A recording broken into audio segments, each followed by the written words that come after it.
KPK kembali melakukan operasi tangkap tangan.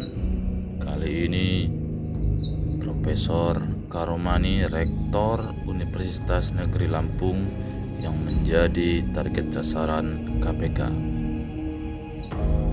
Profesor Karmeni bersama 4 orang lainnya tertangkap di daerah Bandung oleh tim KPK. Bismillahirrahmanirrahim. Assalamualaikum warahmatullahi wabarakatuh. Selamat pagi teman-teman semuanya. Mohon maaf kita sama-sama menunggu tadi ya. Barangkali mungkin teman-teman juga tidak tidur karena kami tadi menjadwalkan sekitar jam 2 atau jam 3 ya. Dan sebagaimana yang sudah kami sampaikan Sabtu pagi ya, bahwa KPK melakukan kegiatan tangkap tangan di beberapa lokasi di Lampung, Bandung, dan Bali ya. Dan setelah dilakukan serangkaian pemeriksaan dan klarifikasi permintaan keterangan terhadap pihak-pihak yang ditangkap, kami KPK juga telah melakukan gelar perkara ya di seluruh struktural penindakan, jaksa, kemudian penyelidik dan penyidik serta pimpinan semalam ya sekitar jam 10, dan kami juga harus memastikan bahwa setelahnya tentu ada proses administrasi penyidikan sehingga memerlukan waktu untuk proses dimaksud begitu ya. Jadi bukan berarti kami kemudian menunda-nunda untuk bertemu dengan teman-teman semuanya, tetapi memang ada proses-proses yang harus dilalui dan kami memastikan proses itu harus sesuai dengan ketentuan, termasuk juga hak-hak dari pihak yang telah ditetapkan sebagai tersangka juga kami perhatikan. Dan pagi hari ini, alhamdulillah kita bisa berkumpul dan kami akan umumkan bagaimana perkembangan dari kegiatan tangkap tangan dimaksud. Hadir pagi hari ini pimpinan, ada Pak Nurul Gufron, kemudian dari Kementerian Pendidikan dan Kebudayaan juga hadir Pak Lindung Sirait, dan juga Direktur Penyidikan Pak Asep Guntur. Nanti akan disampaikan beberapa poin, termasuk konstruksi perkara tentunya dari rangkaian kegiatan tangkap tangan dimaksud, dan juga akan disampaikan juga nanti dari pihak Kementerian Pendidikan dan Kebudayaan. Pak Lindung juga nanti akan menyampaikan beberapa hal. Setelahnya nanti kami akan tunjukkan barang bukti dalam kegiatan tangkap tangan dimaksud. Baik, kami silahkan pimpinan Pak Nurul Gufron untuk menyampaikan beberapa hal dan beberapa poin dari rangkaian kegiatan tangkap tangan dimaksud. Kami silakan, Pak. Bismillahirrahmanirrahim. Assalamualaikum warahmatullahi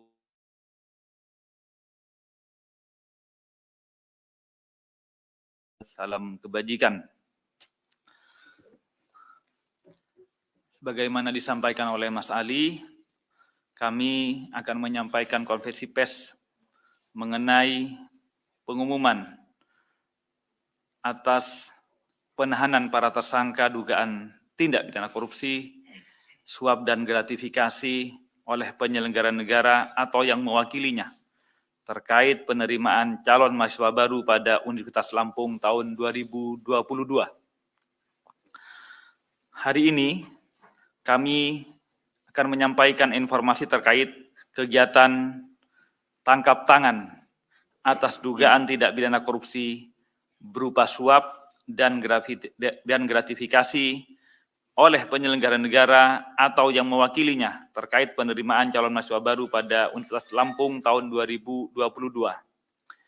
Pada kegiatan tangkap tangan yang telah KPK lakukan pada hari Jumat tanggal 19 Agustus 2022, sekitar pukul 21.00 WIB, tim KPK telah mengamankan 8 orang di wilayah Lampung, Bandung, dan Bali.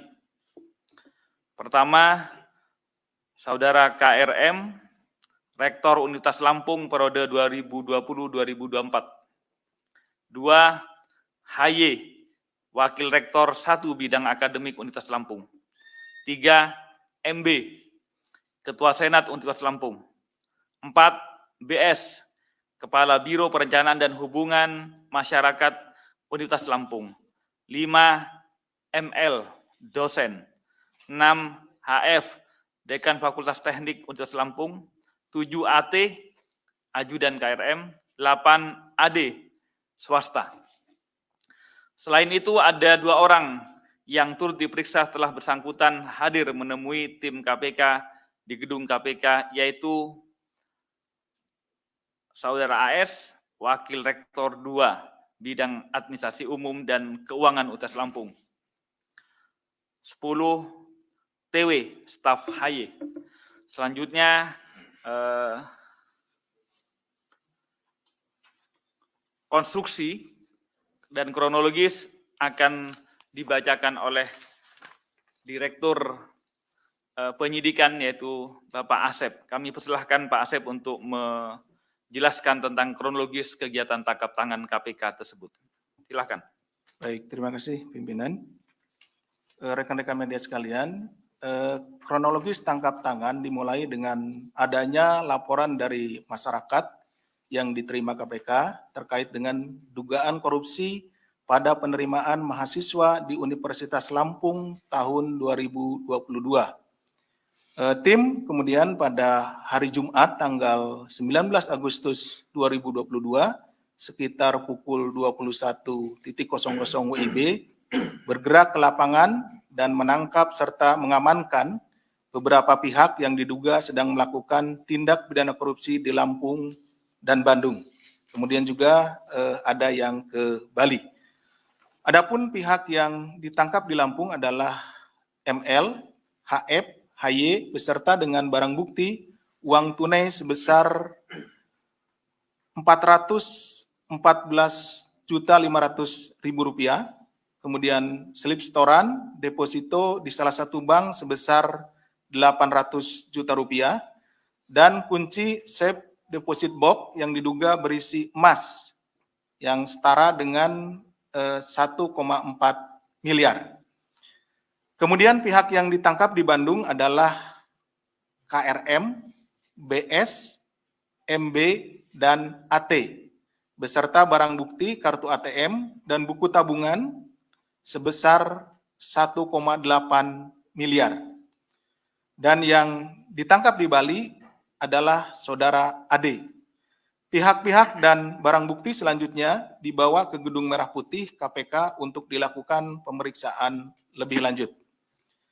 Dengan telah dilakukannya pengumpulan berbagai informasi dan bahan keterangan terkait dugaan tindak pidana korupsi dimaksud, kemudian berlanjut ke tahap penyelidikan yang kemudian ditemukan adanya bukti permulaan yang cukup, maka KPK meningkatkan status perkara ini ke tahap penyidikan dengan mengumumkan 4 tersangka sebagai berikut. 1. KRM, Rektor Universitas Lampung periode 2020-2024. 2. HY, Wakil Rektor 1 Bidang Akademik Universitas Lampung.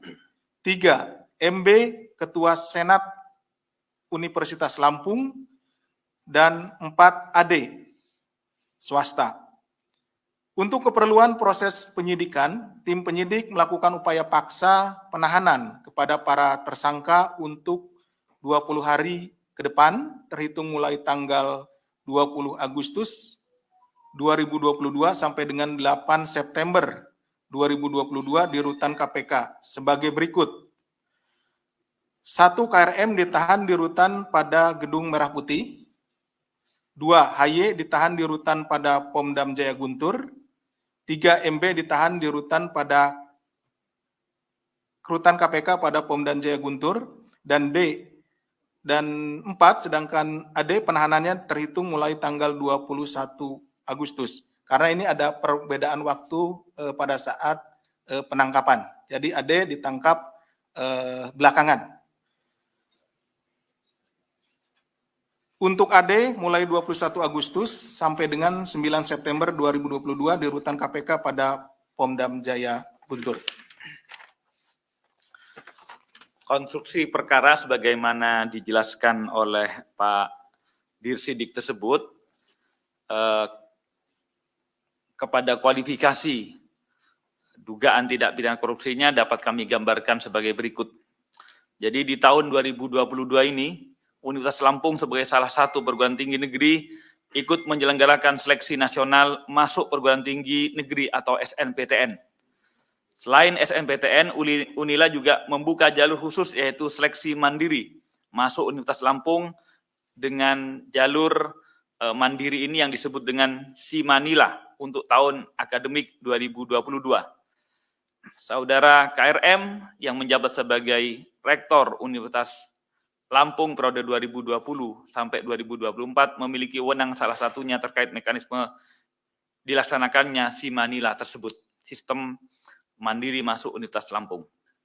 Selama proses Simanila berjalan, KRM diduga aktif untuk terlibat langsung dalam menentukan kelulusan para peserta Simanila dengan memerintahkan HY selaku Wakil Rektor 1 Bidang Akademik dan Budi Sutomo selaku Kepala Biro Perencanaan dan Hubungan Masyarakat serta melibatkan MB selaku Ketua Senat untuk turut serta menyeleksi secara personal terkait kesanggupan orang tua mahasiswa yang apabila ingin dinyatakan lulus maka dapat dibantu dengan persyaratan menyerahkan sejumlah uang selain uang resmi yang dibayarkan sesuai mekanisme yang ditentukan oleh pihak universitas.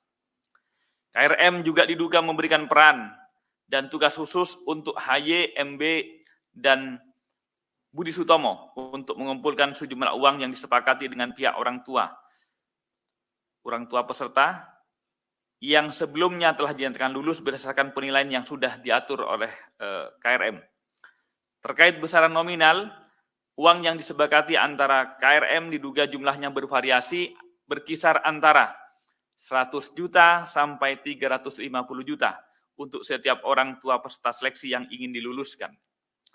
KRM juga diduga memerintahkan mu'alimin untuk turut mengumpulkan sejumlah uang dari para orang tua peserta seleksi yang ingin dinyatakan lulus oleh KRM. AD sebagai salah satu keluarga calon peserta seleksi Simanila diduga menghubungi saudara KRM untuk bertemu dan dengan tujuan menyerahkan sejumlah uang karena anggota keluarganya dinyatakan lulus Simanila atas bantuan KRM. Mu'alimin selanjutnya atas perintah KRM mengambil titipan uang tunai sejumlah 150 juta dari AD di salah satu tempat di Lampung. Seluruh uang yang dikumpul KRM melalui mu'alimin yang berasal dari orang tua calon mahasiswa diluluskan berjumlah 603 dan telah digunakan oleh saudara KRM sebesar 575 juta.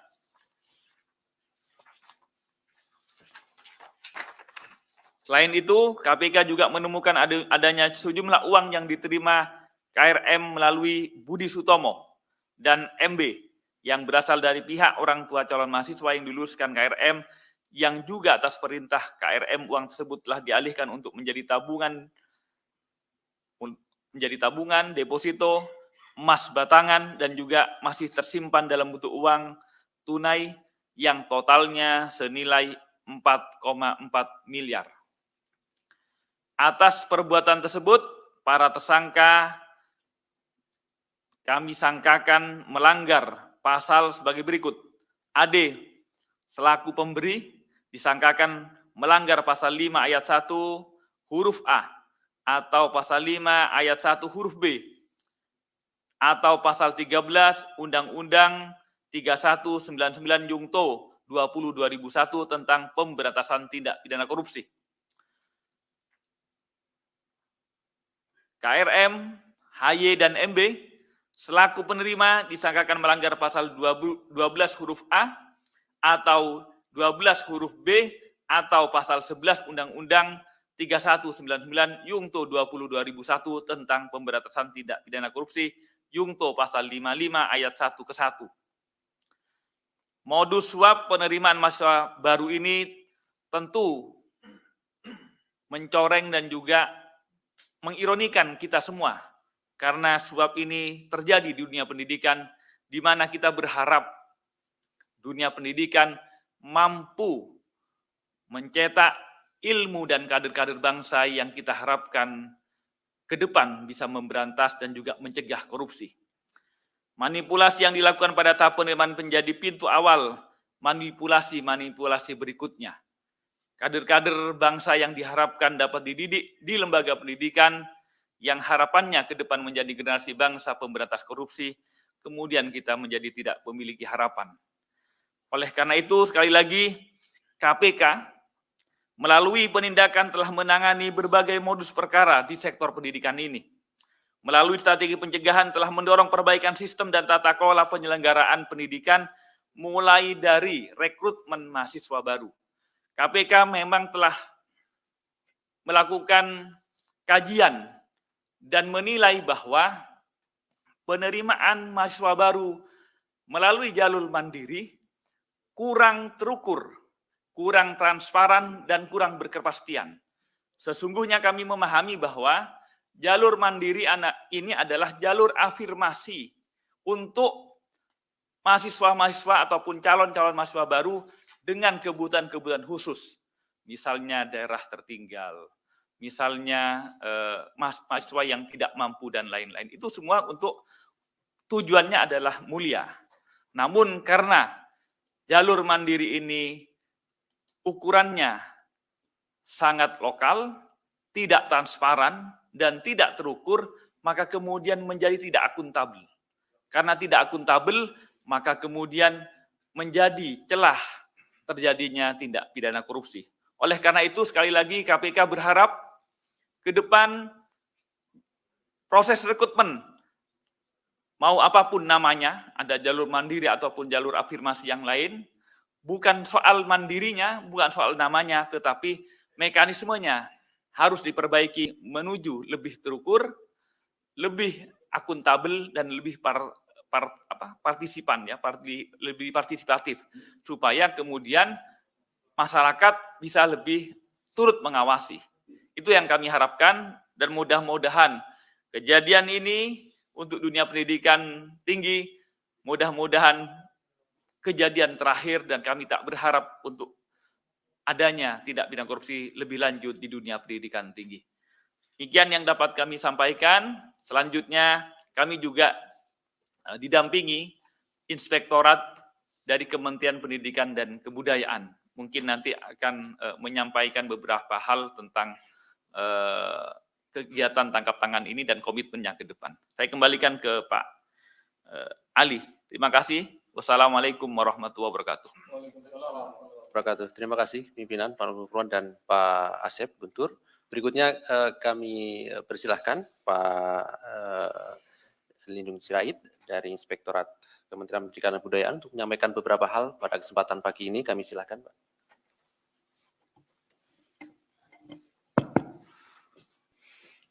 Selamat pagi. Assalamualaikum warahmatullahi wabarakatuh. Salam sejahtera. Om Swastiastu. Salam kebajikan buat kita semua. Yang kami hormati Pak Gufron, Komisioner KPK, Pak Asep, Direktur Penyidikan, Pak Ali Fikri sebagai juru bicara KPK, dan juga rekan-rekan media yang saya hormati. Pertama-tama, perkenankan saya mewakili Kemendikbudristek, khususnya Inspektorat Jenderal, menyampaikan ada beberapa hal yang perlu kami sampaikan. Yang pertama, Kemendikbudristek sangat prihatin dan menyesalkan terjadinya masalah ini. Namun kami menghormati proses hukum yang dilakukan oleh KPK dengan berpegang pada ajas praduga tak bersalah. Yang kedua, Kemendikbudristek akan selalu siap membantu KPK jika dibutuhkan KPK. Ketiga, kami sangat berharap kasus ini menjadi kasus terakhir di semua PTN, dan kasus ini harus menjadi pembelajaran yang berharga bagi pimpinan PTN dan seluruh jajarannya. 4, transparansi dan akuntabilitas dalam semua jalur penerimaan mahasiswa baru, termasuk jalur mandiri, harus menjadi prinsip yang dipegang teguh bagi semua pimpinan PTN. Ini adalah salah satu titik rawan yang sangat perlu diperbaiki. Selanjutnya, penyelenggaraan dan pengelolaan perguruan tinggi harus bebas dari hal-hal yang bersifat koruptif. Karena jika masih ada hal-hal koruptif ini, maka tujuan penyelenggaraan pendidikan tinggi untuk melahirkan generasi hebat, yaitu generasi yang memiliki intelektual tinggi dan juga karakter yang baik, tidak akan tercapai. Bahkan akan mendowngrade semuanya. Dalam hal ini juga kami berterima kasih kepada KPK yang ikut membantu Kemendikbudristek, khususnya Inspektorat Jenderal, sehingga kedepannya tata kelola perguruan tinggi, khususnya perguruan tinggi negeri, menjadi lebih bebas dari korupsi. Kami perlu mengulangi, tadi sudah disampaikan Pak Komisioner, salah satu yang perlu dievaluasi adalah masalah akuntabilitas dan transparansi yang mungkin sampai saat ini belum terjadi maksimal. Kami akan melakukan evaluasi kajian bagaimana tata kelola yang terjadi selama ini, sehingga dan saya juga dan kami melihat masih ada potensi-potensi, dan untuk itu kami akan segera melakukan evaluasi agar hal ini tidak terulang. Mungkin demikian yang dapat kami sampaikan dari Kemendikbudristek. Wassalamualaikum warahmatullahi wabarakatuh. Om Santi, Om salam kebajikan. Saya kembalikan kepada Pak Alwi. Baik, terima kasih Pak Lindung Sirait. Perlu kami sampaikan pada teman-teman ya, terkait dengan perkara ini, tadi KPK telah mengumumkan 4 orang sebagai tersangka, dan juga di sini tadi disebutkan ada pemberi dan penerimaan. Dari seluruh penerimaan yang ada ini, yang sudah kami jelaskan, kurang lebih totalnya 5 miliar rupiah ya. Dan kami akan tunjukkan barang buktinya pada pagi hari ini. Berikutnya nanti kami beri kesempatan 3 orang untuk bertanya terkait dengan perkara ini.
Terima kasih. Berikutnya silakan 3 orang penanya. Kita fokuskan ya untuk terkait dengan perkara ini. Nanti pertanyaan ditujukan kepada siapa dan dari media mana. Kami silakan. Ya, 1, 2, 3. Oke, nanti boleh juga menambah. Sementara 3 penanya dulu, silakan. Selamat pagi pimpinan Ya. Pak Gufron, Pak Asep, Pak Ali, dan Pak Lindung. Perkenalkan saya Fajar dari akurat.com. Izin bertanya Pak terkait dengan praktik suap penerimaan mahasiswa ini Pak.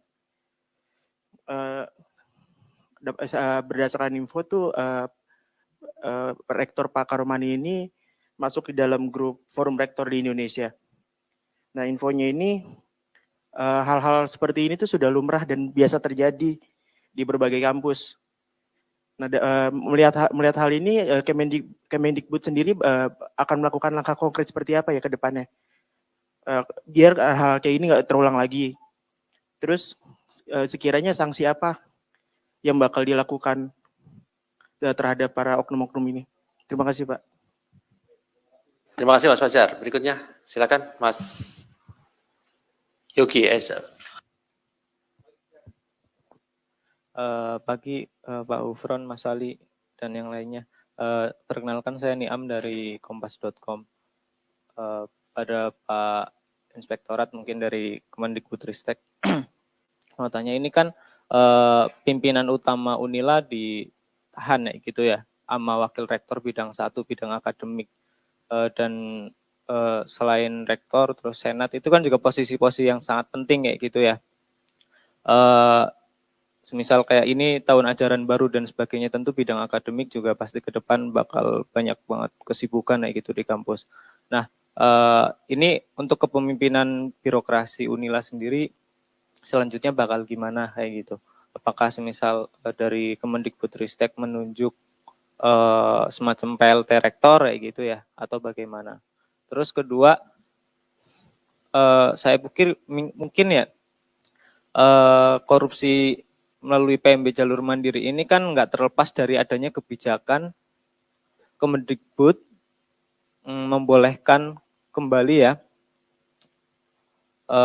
mahasiswa yang diterima melalui jalur mandiri itu dipungut uang pangkal kayak gitu kan.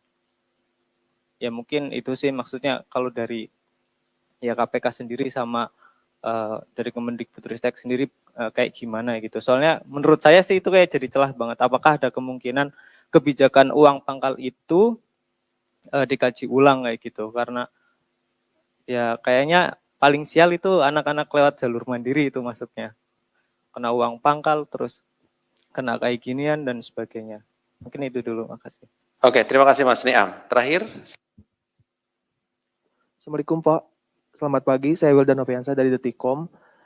Izin Pak, saya dapat kabar kalau di OTT kali ini kabarnya pihak KPK juga mengamankan dari pihak kampus lain, Pak.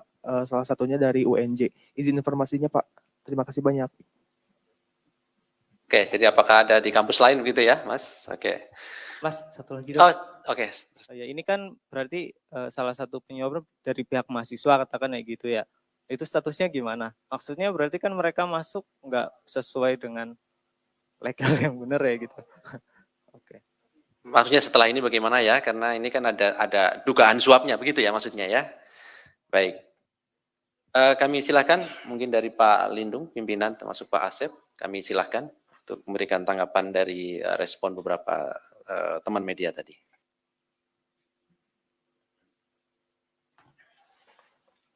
Mungkin dari saya pertama, kalau pertanyaannya tadi dari Pak Fajar tadi ya, ini kan masalah forum rektor. Lalu kemudian apa langkah-langkah konkret yang harus dilakukan Kemendikbudristek untuk mengantisipasi hal yang terjadi. Tadi saya sudah sampaikan bahwa langkah konkret kita akan evaluasi apakah sistem penerimaan mahasiswa baru ini, terutama yang mandiri. Tadi sudah sampaikan Pak Gufron, sebenarnya mandiri ini tujuannya baik, Pak. Hanya itu tadi, ada celah-celah yang bisa dimanfaatkan tata kelola. Contoh, interval ujian dengan pengumuman itu ada sangat panjang, itu memberikan peluang terjadinya transaksional. Mungkin ini akan dievaluasi. Contoh untuk penerimaan CPNS itu gitu ujian langsung keluar hasilnya, sehingga kemungkinan transaksional itu bisa langsung dimonitor. Ini mungkin salah satu. Namun demikian ini akan menjadi evaluasi yang sangat yang sangat harus dilakukan segera. Kemudian model penerimaan mandiri ini, parameternya tadi dikatakan oleh Pak Gubernur juga, apa parameternya, ukurannya, sehingga orang bisa melihat disinilah perlu transparansi dan akuntabilitasnya. Apa parameternya sehingga orang menyatakan lulus, tidak lulus, atau cadangan. Dan itu harus segera diumumkan dengan segera, sehingga tidak ada interval waktu yang menjadi celah terjadinya transaksional.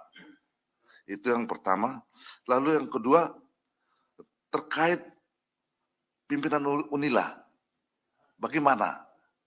Apakah status pimpinannya? Dengan adanya kasus ini, mau tidak mau, pimpinan di kementerian harus segera mengambil, karena tidak boleh ada kekosongan pimpinan. Mungkin akan di PLT-kan nanti kebijakan dari Dirjen Dikti dan Mas Menteri akan segera diambil. Lalu kemudian kebijakan pungutan uang pangkal. Nah, memang benar Kemendikbud memberikan peluang kepada Rektorat Universitas untuk ada namanya PTN Satker, ada PTN BLU, ada PTN Badan Hukum. Kalau Satker itu murni dibiayai oleh APBN. Kalau BLU itu ada bisa mereka mengelola sendiri dalam tata kelola keuangannya. Namun itu masih dalam lingkup PNBP. PTNBH itu dia dana dari masyarakat dikelola sendiri. Jadi lebih besar porsi mereka mandirinya mengelolanya sendiri. Ini juga mungkin hal yang perlu dievaluasi. Parameternya bagaimana? Termasuk tadi ukuran-ukuran pengelolaannya bagaimana, lalu kendalinya, terutama sistem pengendalian. Karena ada muncul asumsi kalau PTNBH itu seakan-akan lepas, merdeka. Padahal sebenarnya bukan itu kan masalah tata kelola. Tetap harus ada koridor. Mungkin koridor-koridor kriteria ini yang mungkin harus diperkuat, harus diperjelas, dan harus dipertegas. Lalu kemudian status mahasiswa, ini mungkin yang perlu kajian dan evaluasi. Apakah mahasiswa yang masuk karena adanya pemberian suap ini statusnya bagaimana?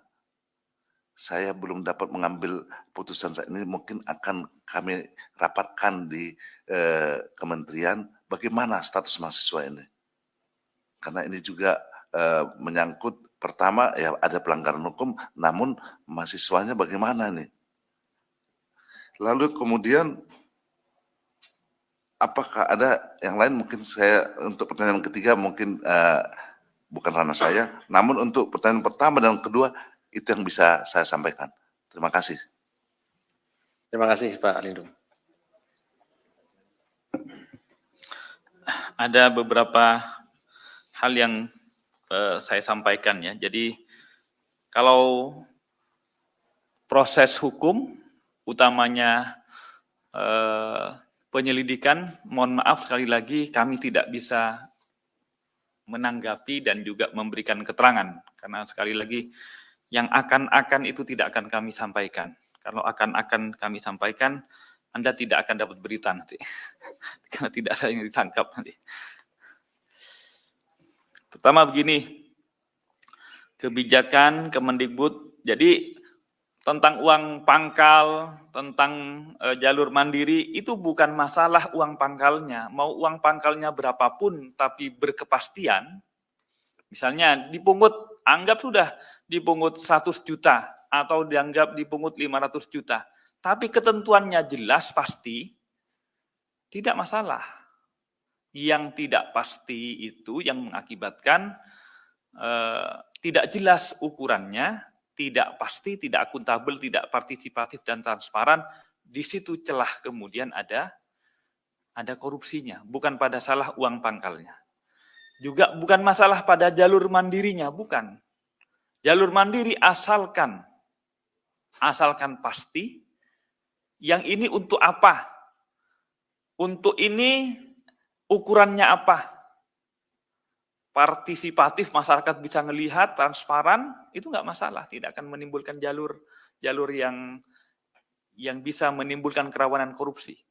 Tapi kalau kemudian dibuka peluang otonom untuk ngatur sendiri dan tidak ada koridornya, itu sesungguhnya memberi ruang potensi untuk terjatuh pada korupsi. Itu yang kami harapkan teman-teman dari Kemendikbud mengevaluasinya. Jadi silahkan membeli jalur untuk otonom, tapi otonomnya terukur. Otonomnya terukur, tidak kemudian tidak terukur. Itu yang kemudian sekali lagi ini celah dan kemudian potensi menjatuhkan banyak perguruan tinggi untuk terjatuh kepada korupsi. Itu yang kami harapkan. Kedua, tentang kepemimpinan sudah ya, status mahasiswanya. Status mahasiswanya ini kan urusan administrasi. Jadi rekrutmen mahasiswa baru sampai kelulusan itu adalah administrasi akademik. Kalau ada cacat yuridis di dalamnya, nah, tentu kemudian di masing-masing perguruan tinggi itu ada aturan masing-masingnya. Nah, soalnya misalnya contoh, kita rekrut SDM, naikkan pangkat SDM, kalau ada cacat yuridis yang ditemukan yaitu salah satunya korup, tentu kemudian ada konsekuensi administrasinya. Nah, nanti bagaimana konsekuensinya? Tentu diatur di masing-masing perguruan tinggi. Kami KPK menghormati. Yang jelas KPK hanya akan melakukan kewenangannya dalam proses penegakan hukum korupsinya. Persoalan administrasi konsekuensinya bagi mahasiswanya itu kami menghormati peraturan di masing-masing peraturan administrasi akademik perguruan tinggi masing-masing, termasuk juga di peraturan pendidikan tinggi di Kemendikbud. Kami pasrahkan saja ke Kemendikbud maupun ke Unilah. Saya kira begitu, termasuk juga kepemimpinan lebih lanjut. Pasti kepemimpinan tetap harus berlangsung. Pelayanan publik berupa pendidikan tinggi di Unilah harus tetap jalan. Persoalan person itu kami lakukan secara hukum pidana, tapi administrasi penggantian atau PLT dan lain-lainnya, saya yakin di mekanisme pengisian jabatan itu sudah diatur. Jadi pasti akan berlanjut tentang layanan pendidikannya. Kami tidak akan masuk ke sana, sebagaimana sudah disampaikan dari Inspektorat Kemendikbud telah menjamin berlangsungnya pendidikan di Unilah akan tetap berjalan. Saya kira begitu. Saya kembalikan ke Mas Ali. Baik, terima kasih Pak Nur Gufron. Saya beri kesempatan kalau ada terakhir, atau sudah cukup? Sudah cukup ya, kelihatannya Mas Imam juga sudah ngantuk gitu Mas. Baik, terima kasih rekan-rekan semuanya atas kehadiran pada pagi hari ini, tetap semangat, dan terima kasih juga pada Pak Inspektur, kemudian pimpinan KPK, Pak Asep, selaku Dirdik KPK. Kami akhiri, Assalamualaikum warahmatullahi wabarakatuh.